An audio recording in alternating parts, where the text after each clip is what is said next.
Hi, welcome to the Erbology channel. Today's guide is for aloe vera. Contrary to popular belief, aloe vera isn't a type of cactus, but it's a succulent. Like cacti though, it's very good at living in hot and arid conditions and sucking up and storing water. You can recognize it by its spiky serrated leaves, which grow in a rosette shape. If you look inside the leaves, you'll see a kind of gel, which is where the water is stored.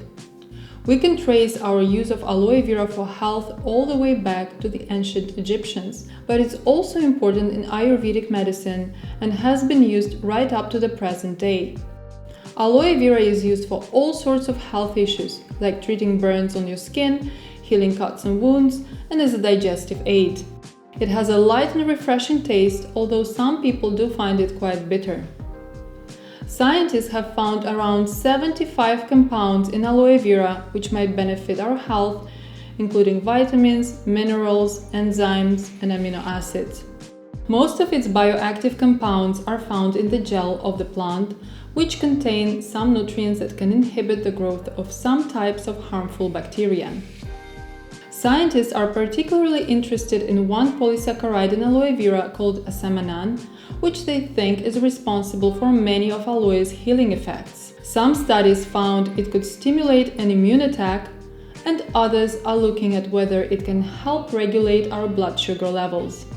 Our aloe vera juice contains on average about 1,600 milligrams of asamanan per liter of juice, and we extract it from the inner leaf of the plant. The more mature the aloe plant, the more potent its healing effects tend to be. We source our aloe vera from southern Spain from plants which are at least 3 years old. They're grown by small organic farmers who have passed their knowledge from generation to generation. It's worth saying that lots of aloe drinks on the market are heavily sweetened or diluted, so not as healthy as you might think. Our aloe vera juice is pure, organic, and without any sweeteners. I love having a shot of aloe vera straight, but you can also add it to breakfast bowls and smoothies. It goes well with fruity flavors like pomegranate or as a finishing touch to a green smoothie. So there you have it, our guide to aloe vera. As always, you can check out our sources in the description box below or head to erbology.co for more.